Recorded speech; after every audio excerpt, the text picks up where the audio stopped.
The New Orleans Jazz and Heritage Foundation promotes, preserves, and perpetuates music, culture, and heritage through programs, cultural, educational, and economic activities year-round.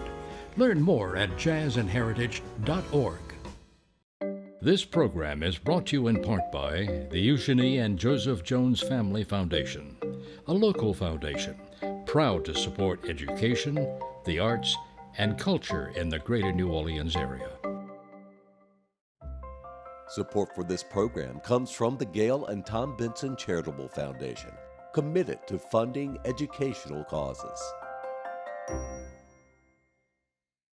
Steppin Out is made possible in part by Susie and Pierre G. Villery. Whether it's the latest museum exhibit, the newest restaurant, or the current hot play, we appreciate the weekly updates on the arts, music, and entertainment. Let's step out.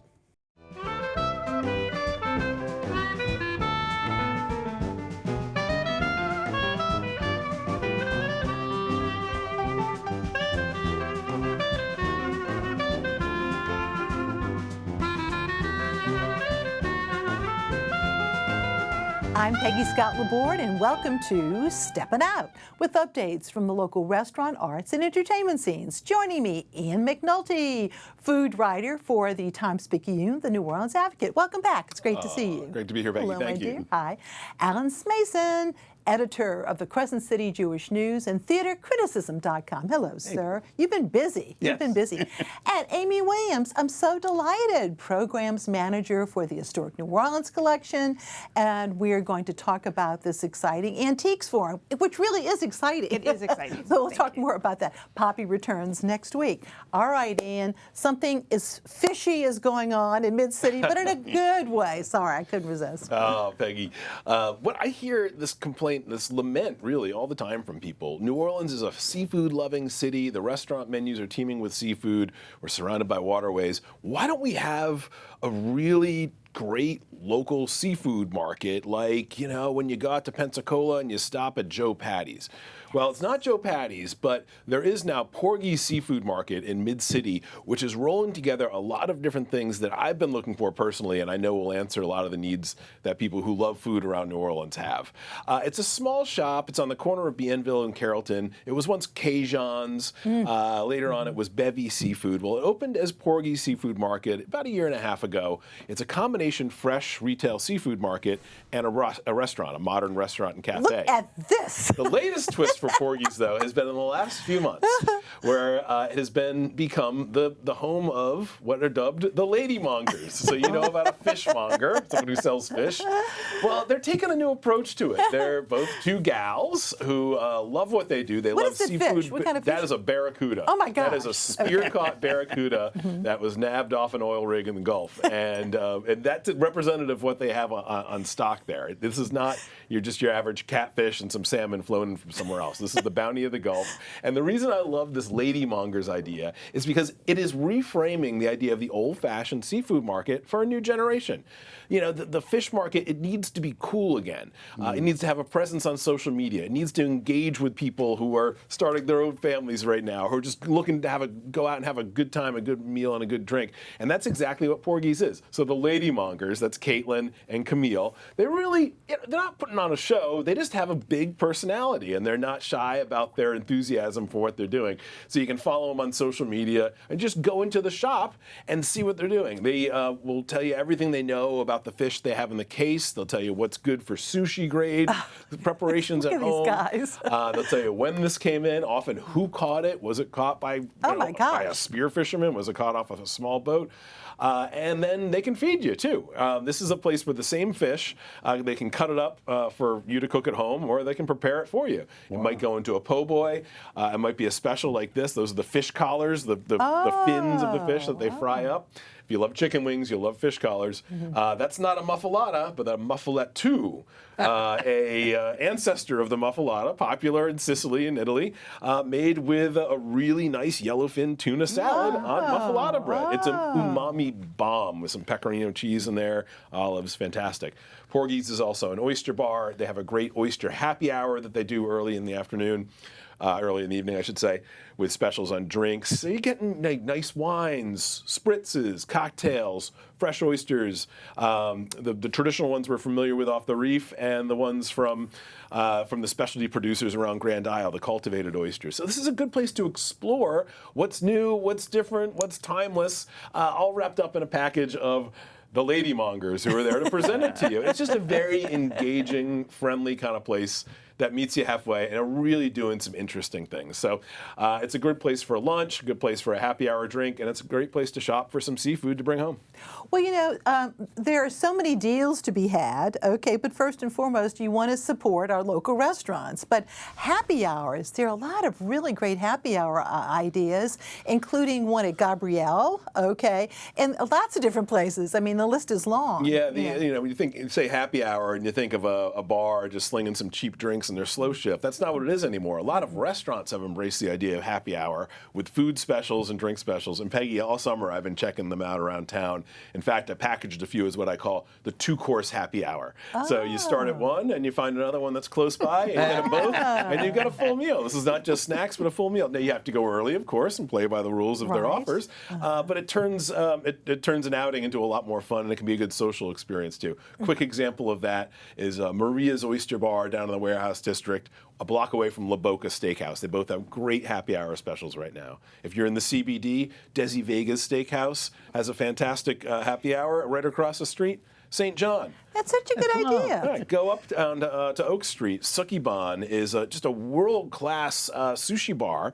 And right down the street is a place called Agua Santa. It's a modern Latin American restaurant. They both have great happy hours, a couple blocks away from each other. And in between, you can stop at Oak Street Brewery and have a beer at happy hour prices. So it's just, if you can do it, if you can get off a little early on one of these summer afternoons, make a little plan, do a little clock management, you can get some good values. And trust me, the dollars that you spend at local restaurants right now go a lot further. I mean, this is really the time when they need to see their locals. And don't think for a second that any visit that you make, even for a quick happy hour, won't make a difference, because it will. Sounds really good. We were just recently at Pigeon and the Whale. Whoa, that's a terrific place. Yeah, that's another good one. That's on Ferret Street. That's a mover and shaker in the business. The same people have right across the street the Husky, which is a restaurant for steaks, really good burger, really good old-fashioned cocktail over there. They're doing some interesting things. But yeah, the restaurant scene, Peggy, I mean, as much as we love the classics and we always go back to them, having this restaurant culture in New Orleans, it just is always sparking up new ideas. New people want to put their print on it. And so we constantly have a new flow of places to check out. So that's what the dining scene's about these days. It's like loving the classics that make New Orleans what it is, but also pursuing with interest all these new ideas coming up in our different neighborhoods that make it just so rich and engaging to live here and to dine out. Well, speaking of neighborhoods, a little later we'll talk about some Mid-City restaurants too, more if you Mid-City. don't mind. All right, Miss Amy, yay! Thank you so much for having me. It's not fair, but when you say New Orleans Antiques Forum, I think people think it's stuffy, but this one isn't. It's not stuffy. And it's not the Antiques Roadshow, which I think people also No, even though think. that's nice. It's but lovely. With this other stuff. No, it is a fun weekend-long conference in the French Quarter where we pick a theme and we explore that theme through the objects and places related to it.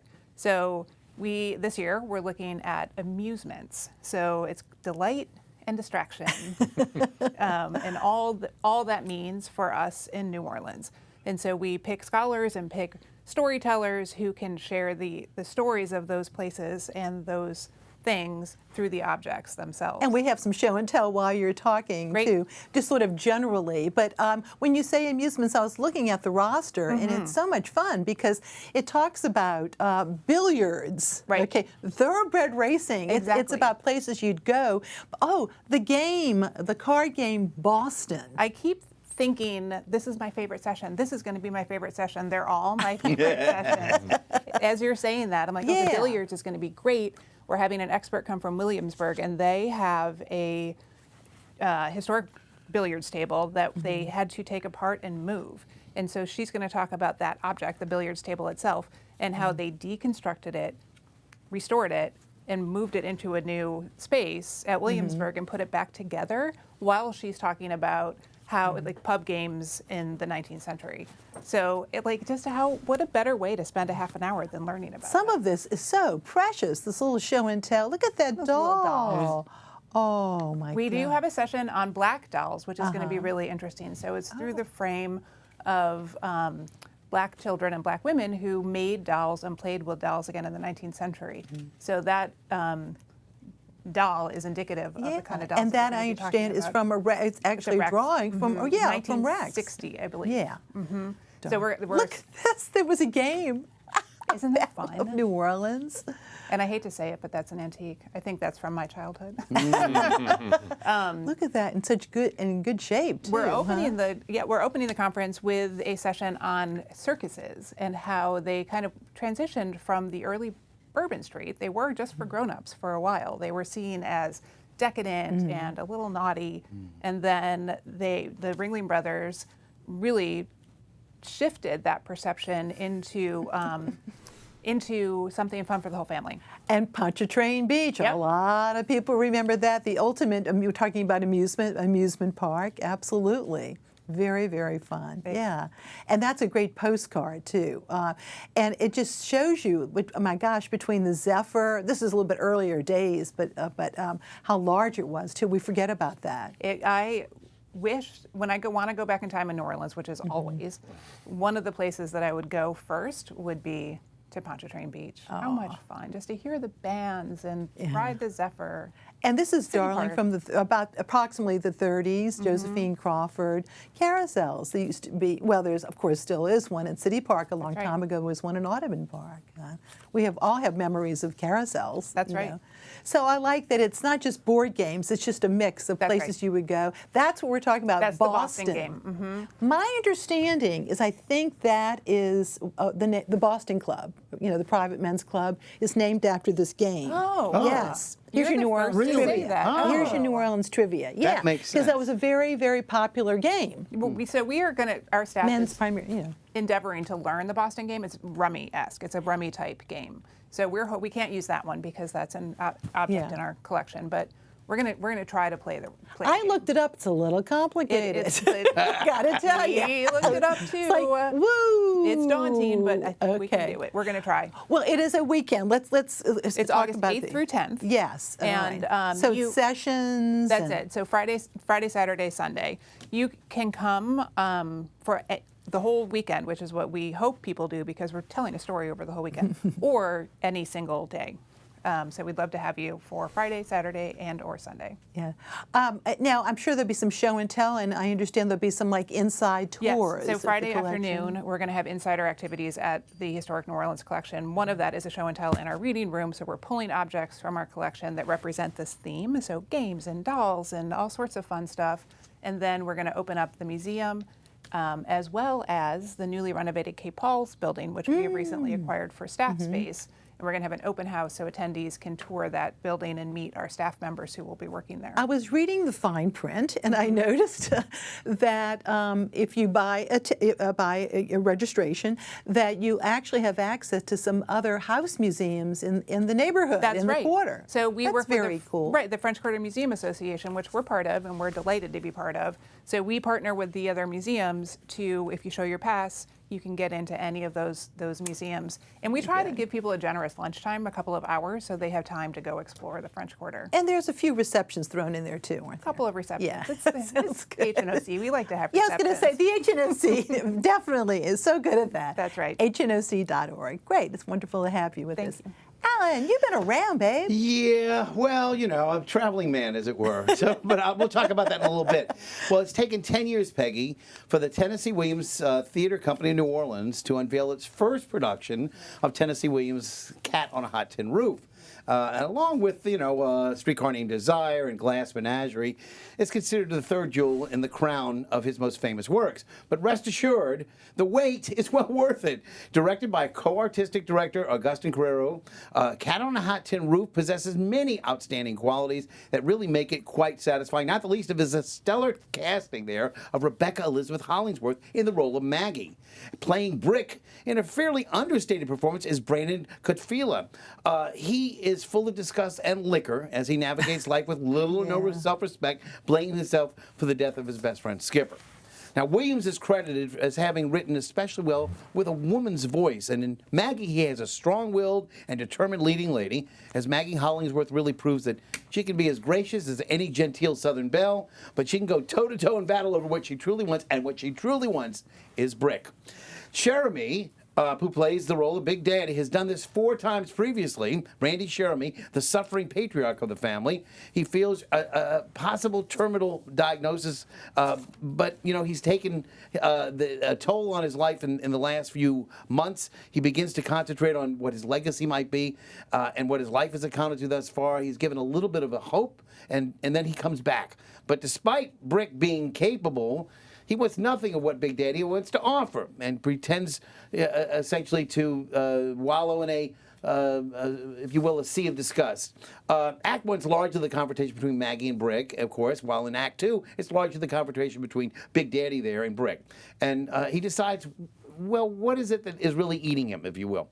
Margot Fanning, by the way, turns in a great role as Big Mama. There she is comforting her son, but clueless as to how Big Daddy really, truly feels about her. Also, a shout out to Monica Harris and Andrew Neiman. They play Gooper and May, the older brother of Brick and sister-in-law, who have designs on Big Daddy's 28,000 acres in the Mississippi Delta. It's well-directed, again, by Augustin Carrera. There are only a few seats left for the Cat on a Hot Tin Roof, playing at Marquette Theater in the Loyola University campus. And you know, they're going to be doing this till the 27th. But Peg, I understand you went across the way over to Tulane University, didn't you? I did, but I have to just, and I don't want to give anything away, but the ending is a little different. It's a little different what you might expect, yes. Okay, a little different. Okay, it's a little... But the ending, believe it or not, in Midsummer Night's Dream by Shakespeare will be the same. I promise you that. But on Cat, just FYI on that. Oh, yes. Oh, Alan, Midsummer Night's Dream. You know, I mean, swell. Absolutely swell. Well, it's a great cast. Great cast, but also just, you know, the costumes. The set is simple, but what they do with the lighting, and I love even the use of the makeup, but no, it was...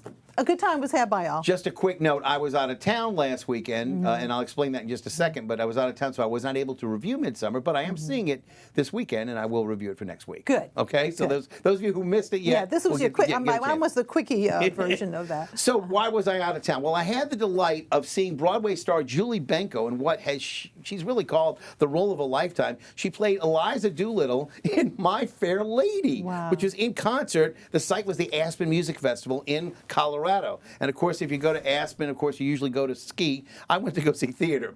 She was absolutely resplendent. There you can see her, and magnificent in this role, joined on stage by Broadway veteran Raul Esparza, who some of you may recognize from Law and Order SVU.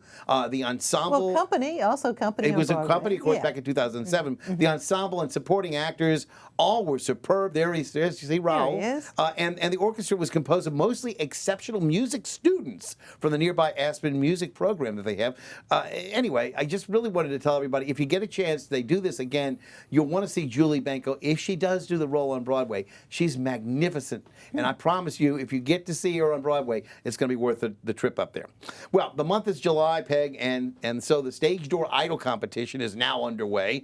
And this is a little shot of me back with Leslie Castay, who just came off doing the directing, as we know, in Company. Terrific and Banu production. Gibson, whose daughter was in the earlier production that we had, Jessica, of course, Podwell, of the Shakespeare Festival that they did, the Imaginary Invalid by Moliere. But again, last week, in week 1 of the competition at the Stage Door Idol, there were 9 hopefuls, and it resulted in a tie. This is very rare. And a tie between 2 men. That's even rarer. We've never had that before. So 2 very rare male winners. On the left there, Rad Jennings, and on the right, Adam Bro. There's a little bit of a gay age gap, I might say, between the 2 of them. And they're the first 2 who are going to the finals. The finals will be held on August the 14th. And I will be judging, not this week coming up, but the following week. So check it out and come out. $15 for the preliminaries, $20 for the finals. All right, thank you very much. Now time for picks. Ian. Anita's, well, excuse me, the world famous Anita's Grill. I assure you that this was famous in the world that is New Orleans. It was a landmark on Tulane Avenue for decades. Sadly went away last fall, but it's back. This is one of those return stories. It is back. Anitas is back with a new location. It's downtown. It's on Howard Avenue in the Howard building, right off of Harmony Circle. And it is starting off just 6 to 2, but maybe this late night legend can work back up to 24 hours. But it's a place for your liver and eggs, your pork chop po' boy, just straight up New Orleans diner with a good New Orleans soul. And I'm so happy that Anitas is back. Go check them out. That's great. Amy. That's such great news. Yes. My pick is a little bit selfish because it's a program at the HNOC. It's okay. And it's Wartime Saigon, History, Conflict, and Memory. So it's an event at 2 p.m. this Saturday downtown at the HNOC that we're putting on in conjunction with our exhibit, Making It Home from Vietnam to New Orleans. And that exhibit is on view through early October, but the program is going to be a wonderful event. Very good. Thank you, Alan. Well, you know what's coming up this next week? Tales of the Cocktail. You'd have to not know, be living under a rock or maybe under the rocks, as it were. But, Tales of the Cocktail. This is a shot I took of one of the bartenders at one of the events at the Orpheum last year. He's giving me a little wink there. He says, come on down, have some drinks, and enjoy yourselves. And, of course, some of these events are just amazing. This is a piece I know Carl Mack had gotten some of the kids together to design and do some of these events. So if you get a chance, go check it out. The tickets are still available. And this, of course, is for the Tales of the Cocktail Foundation. They really do a lot of great work. And again, I emphasize the fact that it's going to be a full week starting Sunday until Friday. So you got really 6 full days, really. Yeah. And now my picks. Speaking of cocktails, Sue Strachan signs and discusses her new book, The Obituary Cocktail, which is not to be confused with Carrie McCafferty's book about the famous watering holes, if you will, in the past. But this is the specific drink, and that's on Friday, the 18th, at 6 p.m. tomorrow. Garden District Bookshop. It's a free event, and obituary cocktails will be available. Go to eventbrite.com to secure your book. And with the weather concerns, I would call the bookshop to confirm that. There is a new mural in town. I love murals around this town. This one is on the arcade wall of a Canal Street ferry terminal. It is called River Rhythms and was created by many local artists, including I.O. Scott. The mural is a salute to Louisiana Afro-Indigenous communities, and it was made possible by the city's Percent for Art program, which has done so many great artworks, and the RTA. This is really good news if you like to sew or you like to have gently used clothes. Rick Rack Nola has moved to the Quarter, 321 Burgundy to be exact. The creative reuse shop carries clothing, shoes, jewelry, fabric, and fiber art supplies. They are also offering sewing lessons. RickRackNola.com. And before we leave you, though, just a really quick overview of some mid-city and the outlying area neighborhood, some food places. For instance, Ralph's on the Park. 3 appetizers and a glass of wine for $38. Peggy, that's what I was talking about summer dining, right? If you make a little effort to go out, these restaurants are meeting you more than halfway. That's a classic one for sure. It's a great offer. You just did that. But Mid-City is a great lens for what we were talking about earlier of the classic restaurants that define New Orleans and the new places refreshing the ranks. So, think about your Venetias, your Angelo Mercados, Mandina's, Liuz's, Katie's, the classics, right? But interspersed with all of them, we just talked about Porgi's earlier. Right down the street on Bienville, Smoke and Honey. It's a Greek taverna by night, a cafe, a coffee shop during the day. Fabulous cocktails, Greek food done with just a good sense of style. Not your typical shawarma place, but a real kind of modern Greek taverna. Just great there. Go up on Carrollton Avenue. Go by Toop's Meadery. If you haven't been to Toop's Meadery in a while, they have a fantastic happy hour, 3 to 5 o'clock, a little early, but you can sneak out on a Friday. You got a crackling, get some of their cocktails. Yes, fantastic. Many other things. Right across from Blue Oak Barbecue, so you can do a very meaty mid-city tour right there. And speaking of Tales of the Cocktail, Alan, Revel Cafe and Bar, the home of Chris McMillan, the godfather of the modern cocktail revival, and home to I bow down to Chris. a great burger too. Yeah. And speaking of burgers in Mid-City, if you haven't been by the beach corner in a while, they've beautifully redone the facade out there, bringing it back to its old glory. So that's always kind of a modern classic that's on my list. And there aren't too many places that serve cheese curds, and actually they do. The Beachcomber is one of them. Also, Juniors in Lakeview. They have some great cheese curds, and also there's shrimp tacos as well. Not too well known is the Fillmore, which is that restaurant in Bayou Oaks in the golf club. Oh, yes. Beautiful, the golf clubhouse in City Park. We've had some wonderful meals there lately. They often take part in culinary for special deals, too. Oh, Hidden they gem, have a great culinary. Another hidden gem in Mid-City on Broad Street is Nikkei. It's part of the Broadside event menu. Right. And if you know about Carmo, it used to be a restaurant on Julia Street in the Warehouse District, this is sort of the rebirth of some of the flavors and certainly the ethos of sourcing. It's a Japanese, Peruvian style restaurant. I know that sounds a little niche, but if you like raw seafood, fresh seafood, good preparations, and casual, easygoing tavern fare of a very different style, this is your place. That's Nikkei inside the Broadside. I'm so glad you mentioned it. Couldn't agree with you more. Just dined there last night. Thank you all so very much, and thank you for watching. Good night.